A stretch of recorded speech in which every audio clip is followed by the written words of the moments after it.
right, welcome back. The show is Wake Up Sierra Leone here on AYV Television on Channel 33, on the STV Channel 399, on Radio FM 101.7, and on AYV Sierra Leone Facebook page.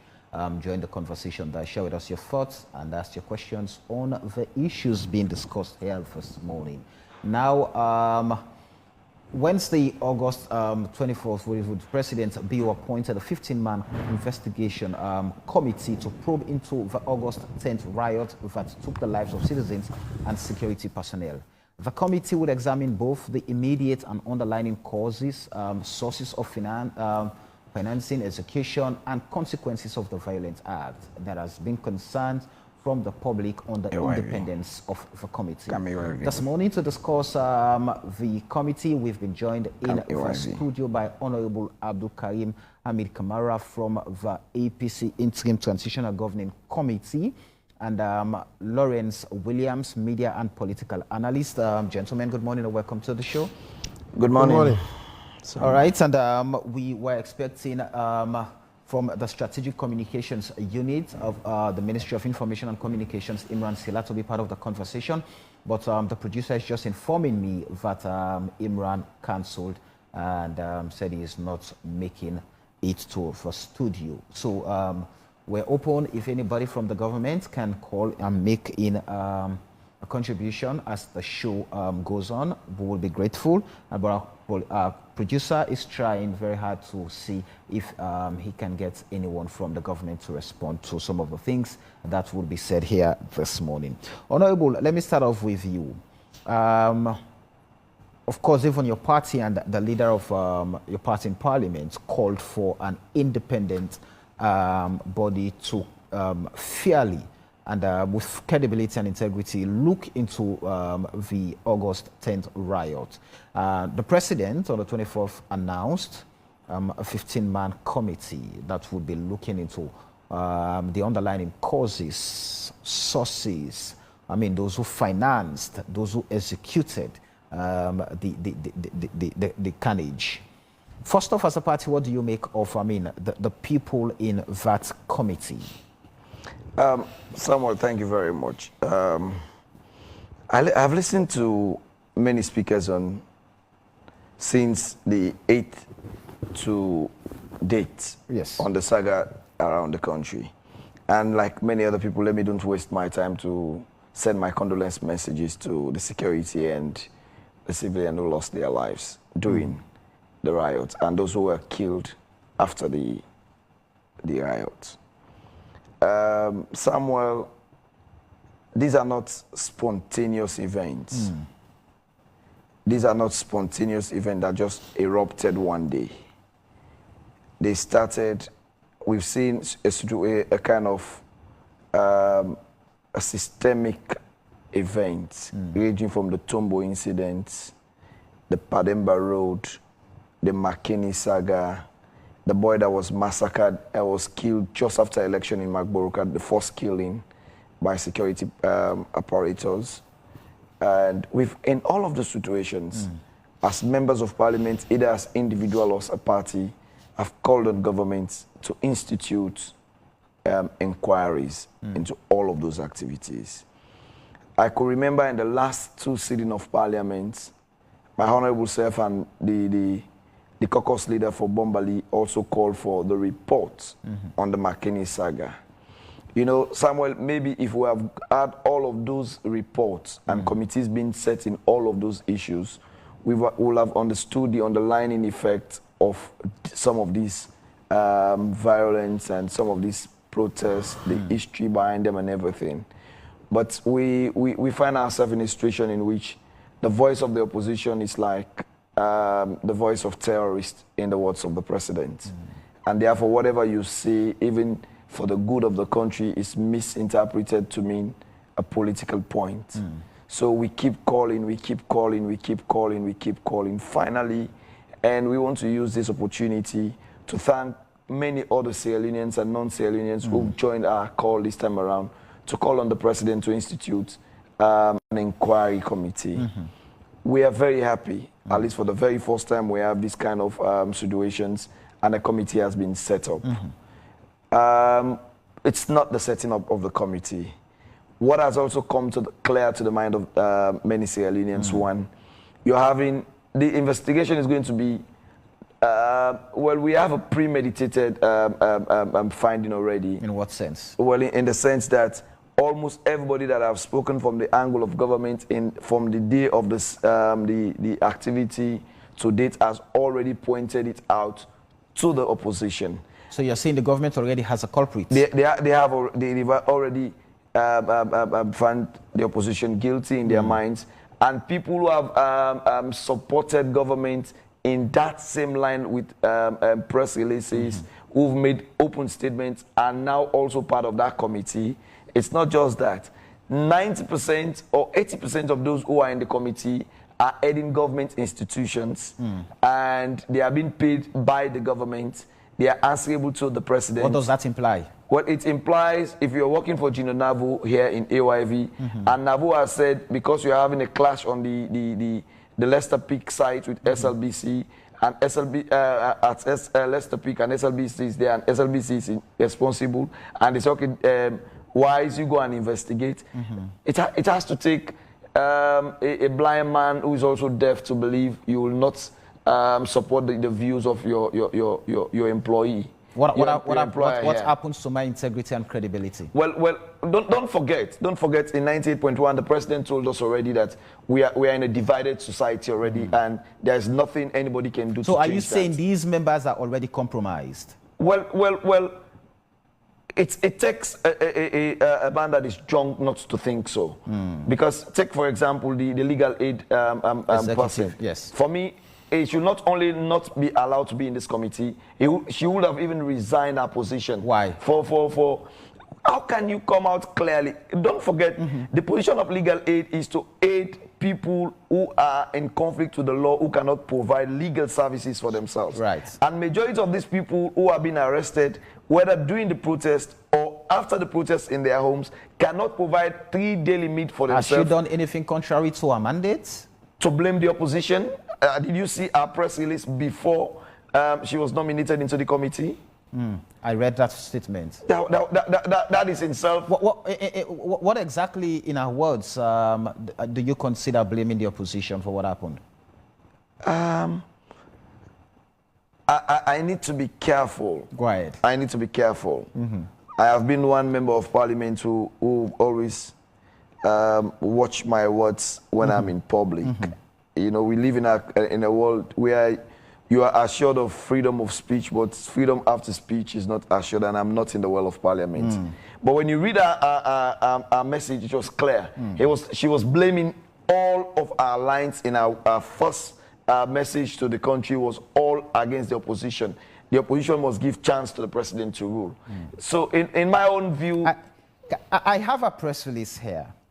I'm looking at the Legal Aid Board Executive Director condemns today's violence protest, calls for calm and face-to-face engagement. Condemns the violence and calls for calm. Okay. And face-to-face. The press release came after a public condemnation of our personal view. What you have there is the institutional... I also have a personal view. Go ahead. In which she said... if I'm to go through that, forgive me, if I'm to go through that, she said, today, I mean, this was on the 10th of August, today is really unfortunate and disgraceful for Sierra Leone. I thought after the special court and the sentencing of the perpetrators who appeared before it, Sierra Leone would not face this again. Imagine police officers, other innocent lives lost in the riot today. No one can call what took place today as a protest. It has been brewing for a long time, like you said, since the elections finished and His Excellency retired Brigadier Bio came to power in 2018. A spade must be called a spade. When the late Solomon Berewa lost elections and the APC came to power, SLPP never gave this level of unrest. Why now?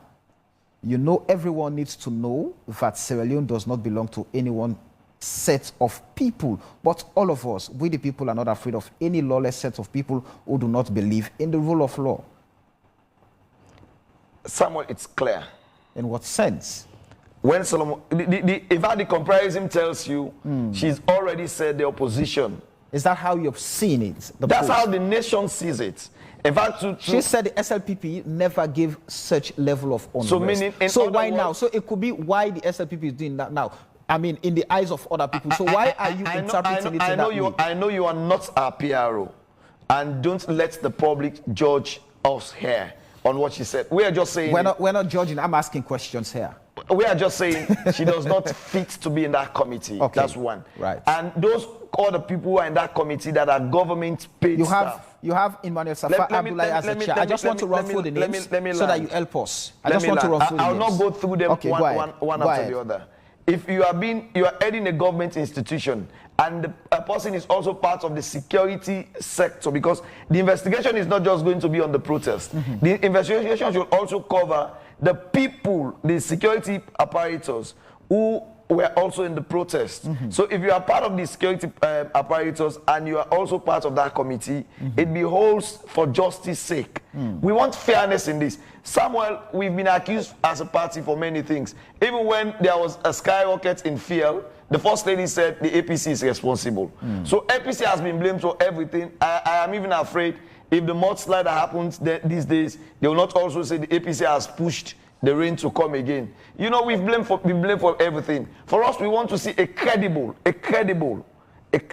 factual, and a responsible report. We don't doubt the credibility of some of the people, not everybody in the committee, but some of the people in the committee on the fact that they are still holding governmental positions without the reports that will come out. Lawrence, let me hear from you. The APC is raising something very critical and crucial. That since the incidents on the 8th, the 9th, and the 10th occurred, every blame from government side has gone to the APC, to the opposition, claiming that they are responsible, they have financed, they have...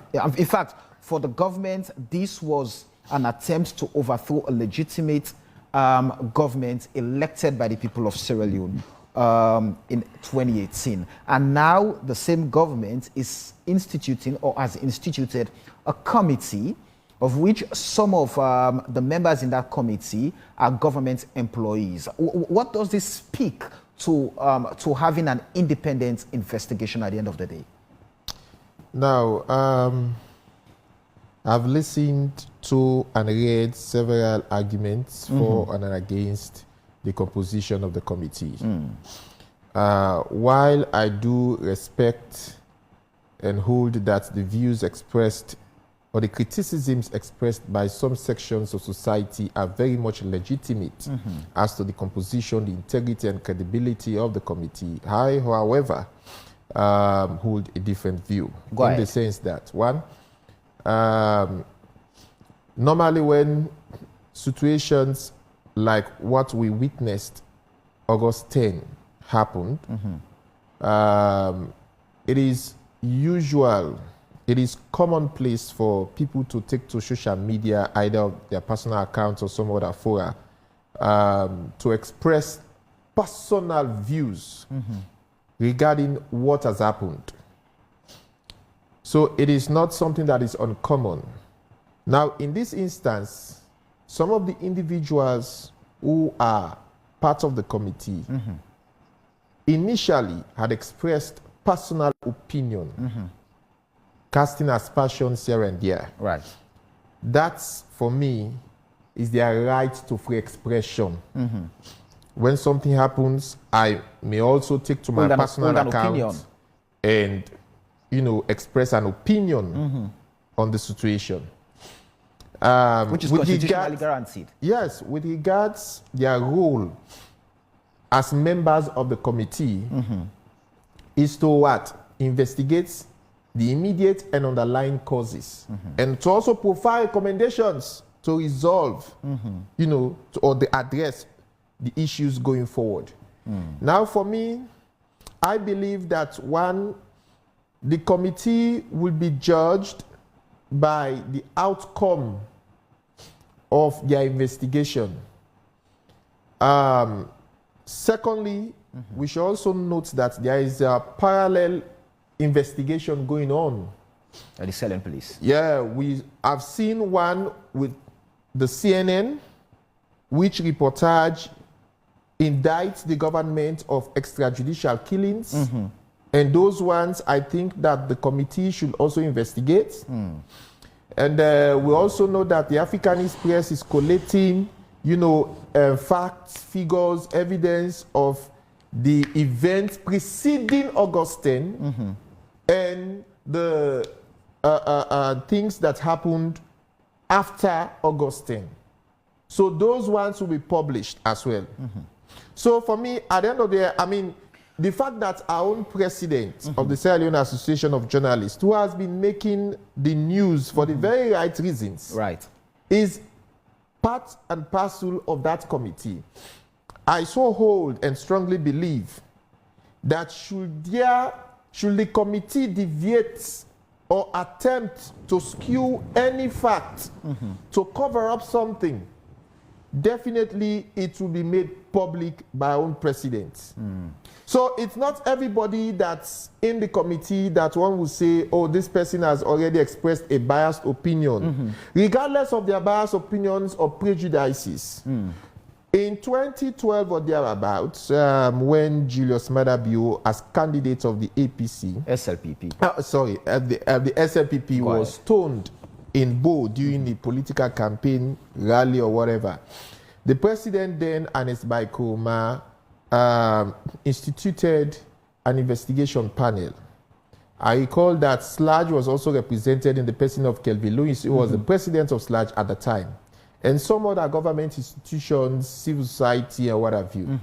At first, I mean, at the outset, there was public outcry from some sections of the public. The credibility of the committee. Yeah, regarding the credibility of the composition of the committee. At the end of the day, when the committee came out with its report, it even indicted a ruling party member of parliament at the time. I suppose that was why President Koroma refused or reneged to implement the recommendations of that committee. Now, we've had several bloody battles between APC and SLPP since 1962 to date, when we first, when Sam Ntimagai, won the elections. The 1967 elections again was fought along tribal ethnic lines and what have you, and blah, blah, blah. We've seen so many bloody battles in the 70s, in the 80s, leading to the Civil War. And they continue today. Yes. So, for me, the TRC, provides that legal framework or theoretical framework for understanding the underlying causes of war and violence in this country, and as well provides recommendations, solutions to addressing them going forward. I know. To what extent? I know there are many. Gone to implement those recommendations? There are many things that come into play when we're having this conversation. But looking at coming back to the members of the committee, now, if the opposition is saying, in fact, we've been accused, we've been convicted of this particular crime already, and now you, who has accused and convicted us, you are now setting up a committee.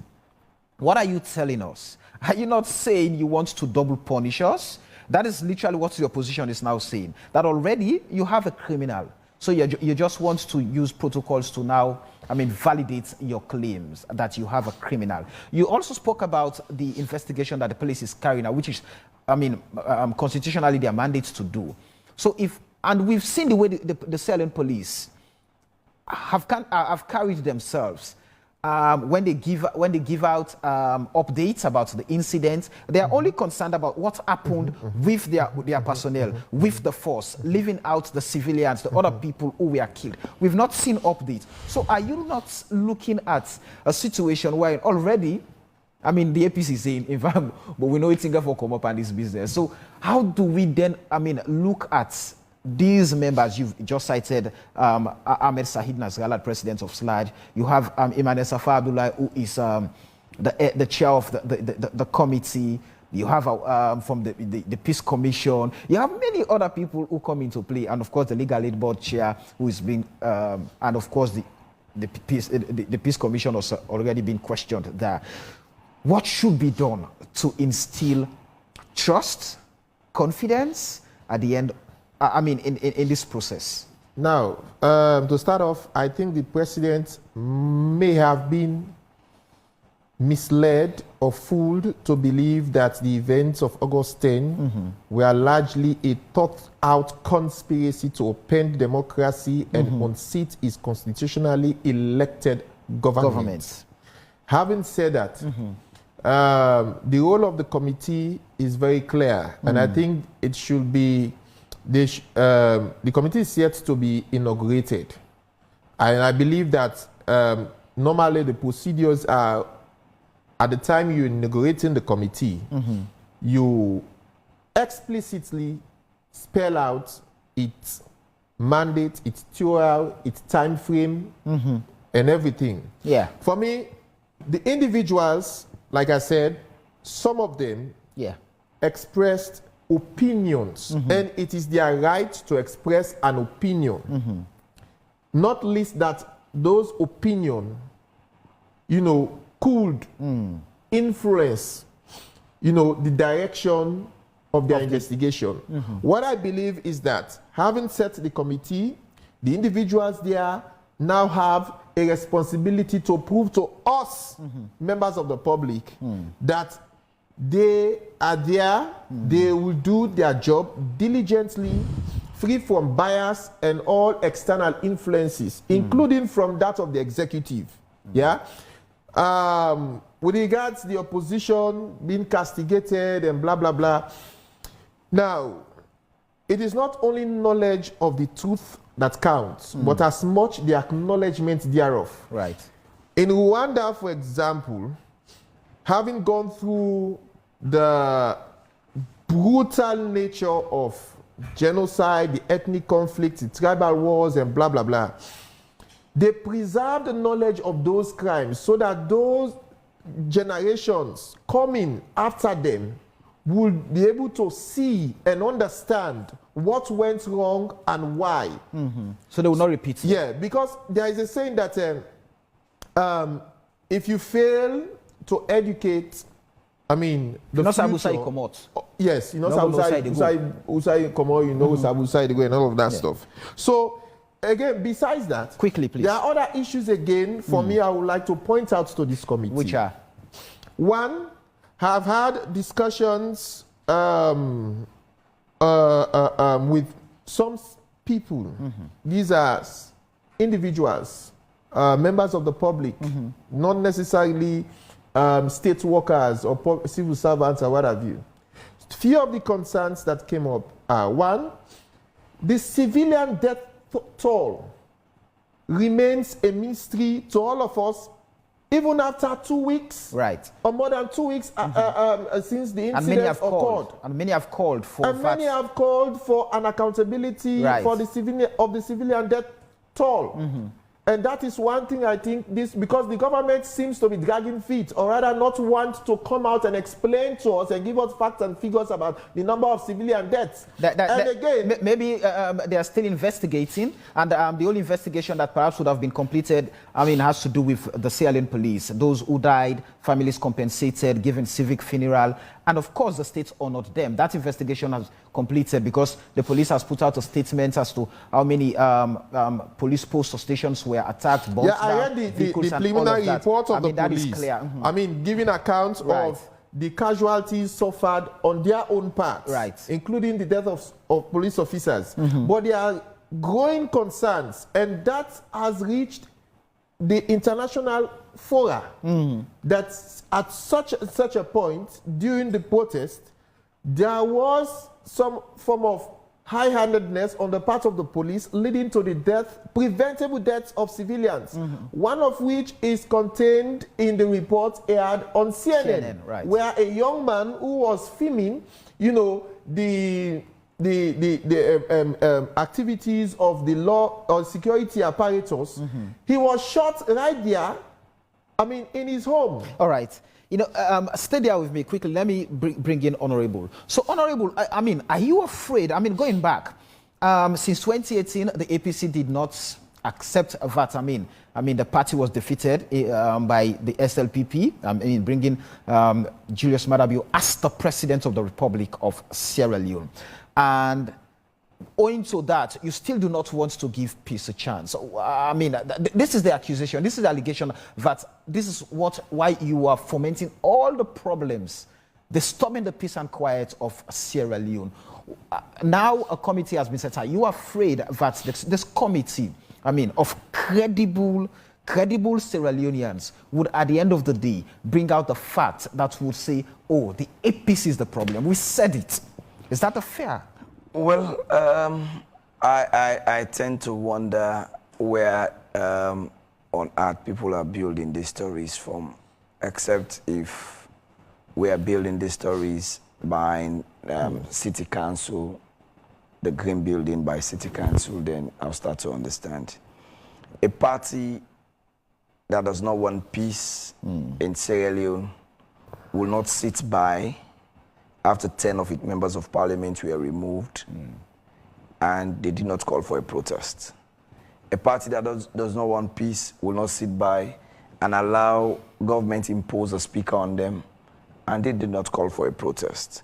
A party that does not want peace will not sit by and its senior comrades after elections, more than 20 of our comrades were arrested and sent to CID for weekend holidays and vacations. Incarcerated, including our Secretary General then. A party that does not want peace will not allow itself for its party to be gassed, tear gassed, and on the 31st of May. And our opposition leader was shot on the foot with a rubber bullet. Yet still we were calm. A party that does not want peace. When we went for the Samoa's matter at ACC, the vehicle of the opposition leader, and I was in the vehicle, my very self, was smashed with tear gas canister. There was no call for protest. A party that does not want peace, people in our stronghold in Mile 91 were killed. The Tonkolimba incident. So why wouldn't you trust this committee? Why wouldn't you trust this committee? Let me come. One mistake people are doing is the APC is a legal entity. The APC is a political party that has rights to call for protest when situations that warrant protest. But in all of these situations I've warranted the protest. But we believe we still want calm and quietness in this nation. We've been in governance. We know the strength of the security apparatus. We know the strength and the patience of Sierra Leoneans. Don't forget there was an incident in Wellington where a young boy was killed by a police officer, and the people of Wellington carried the corpse from Wellington to State House then. And it was a large gathering of people. They were coming. And the police apparatus allowed them to come onto State House. They said they are going to give the body to the president because his police officer shot somebody. And the president collected the corpse and went back to Wellington and addressed the people. Samuel, it's not rocket science. Political protest in Sierra Leone will never materialize. I'll tell you one reality. Quickly. There is no politician in Sierra Leone, no politician, mark my words, in this 24th century that can call anybody to the street. The people will not even listen to you. So you're saying all of what has transpired has nothing to do with politics. Nothing, absolutely. I cannot even go to my constituency now, as popular as I am in my constituency, and tell the people, hey, let's go outside. They will just turn and look at you. You know, the people of Sierra Leone, we don't have a culture of protest. If this has not, our problem is, I told you earlier on, the president has alluded and have accepted on 98.1 that Sierra Leone is divided in itself. If you do, have you not agreed on that? Is Sierra Leone not polarized? Polarized by what? Politically. Well, even by default. Let me ask this question. Even by default, is Sierra Leone not polarized? When you talk about the East and South, you talk about the SLPP. When you talk about the North, Northwest, or Western region, you talk about the APC. Is that not the reality? My party has constantly produced members of parliament from the South and the East. Does that mean Sierra Leone is not polarized along those lines, along regional lines? Well, again, it's different when you talk about political polarization And when you talk about ethnic sensitiveness, the question was not asked to the president to tell us about the political voting pattern of Sierra Leoneans. It was asked at this point in time where the country is divided on political and tribal lines. What can you do as Mr. President? He said the country has always been political. And if you look at this list before us, 90 to 80% of the people on the list, except for very few, are from the same tribe and from the same region. So you're afraid already that, I mean, the committee is compromised, and at the end of the investigation would not be independent and credible. Is that what you're saying? The cabinet is dominated by this one region and one tribe. The police, the security apparatus are dominated by one tribe and one region. The committee is dominated by one tribe and one region. And the same people accusing us as a political party. Let me land. I know. Forgive me, we do not have time. These are people, I mean, who you and I are paying, I mean, as Sierra Leoneans, from the tax we pay every now and then. They run, I mean, democratic institutions that we believe those institutions help guarantee the democratic tenets of a nation like Sierra Leone. So why not have trust in them? Because of the appointed based on credibility. I'll tell you why we don't have trust in you know, let me tell you, sometimes when I have grown up in Sierra Leone. I am not fortunate to school in any part of the world, not even Liberia or even Guinea. I could remember in 1992, there was this famous program in SLBC, Let It Go, They Go, Ajakadi Johnson and other people. You came to the mid-90s, you have DJ Bass and Val Castle moderated programs that allow people to vent out their anger. You came to the days of David Tambayo and other people. You know, it tells us our society is one in which people believe in people to speak for them. Politically, you have the likes of Temo Bangura, who you have political party. But what is happening in Sierra Leone is a situation in which, sadly, from 2018, this is where we have problems with our democratic institutions, as we call them. You have a situation in which, from 2018 to now, political parties like ADP, their leader, who has been a champion for advocating for people, is still languishing in Pademba Road. Even given bail, is still there. The people are losing hope. Members of parliament who have been advocates for those people, majority of us have been sent to sell one day or the other. You have political parties being scattered by the court. Let me come. At this point, I know you don't have time. We have about 2 minutes to round off this conversation. Without 2 minutes, you don't have 2 minutes. Lawrence has a minute in that. Okay. when the people of Sierra Leone lose hope, when the people cannot speak freely, I can tell you sometimes when we come to this media or when we speak in parliament, we people in the whole community prayer for because they are afraid what is going to happen next. Don't forget, my very self, my house was attacked, vandalized, not during the protest, even before the protest at night. At a time we had a very critical situation. Don't forget the situation of Hassan Esise, our whip, who was almost killed at the beach. So we are saying, when you oppress the people's voice, the people will look out for a solution. So would you trust the committee, in a few seconds, would you trust the committee to bring out some of these things you have highlighted? Or you think the committee would go with what the government has already if you have said? A committee that is paid by the president after the president has accused the opposition of being terrorists and behind this whole thing, I don't. Okay. Lawrence, what would be your parting shot quickly? Please give me at least 2 minutes. You don't have 2 minutes. You have a minute, please. Well, so what we need now as a country is a sort of national movement comprising every stakeholder and people from diverse culture, language, tradition, religion, political perspective, including workers or those in the fields of human rights, non-violence, democracy, governance, social justice, sustainable development, women's empowerment, to join together in a grand alliance of social transformation. Now, people say that these issues, some of these issues are largely, this particular issue has been politicized, But let me say this, and we'll say it in our lingua franca for the better understanding of our people.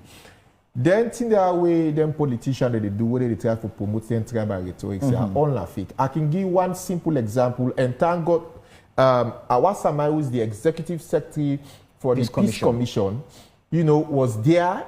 We went around this country during 2018, in the days preceding the runoff, yes, and to pacify, what was brewing at that time. What we found out from the political parties, all this, when they say, oh, Winaminde, Udina Makenyo Bombali, they don't begin Drebugo, they persecute you, they run after you, they target you, everything. All those ones were lies. Now the same political party, APC, SLPP, now the executive, district executive for that matter, now they call the people them, then give them money, say run, go and go tap in. So they created all of those, they fabricated all of those stories and push it out so that you have that situation so where evidently politics now don't create the problem. That is the problem. And the executive secretary of the Peace Commission is aware of that because she was my boss at Women's Situation when we went around across. Thank you very much, Lawrence. We do not have time. This is where we end today's edition of Wake Up Sierra Leone. Just before we go, a quick reminder of our quote, which says, without dignity, there is no liberty. Without justice, there is no dignity. And without independence, there are no free men. And it comes from Patrice Lumumba, a Congolese politician and independent leader. With that, many thanks to our sponsors, Local Commercial Bank and Chicken Town for their support to the show. So we'll meet again here with interesting topics. The show has been Wake Up Sierra Leone. My name is Samuel Wise Bangwa saying have yourself a good and very eventful Tuesday.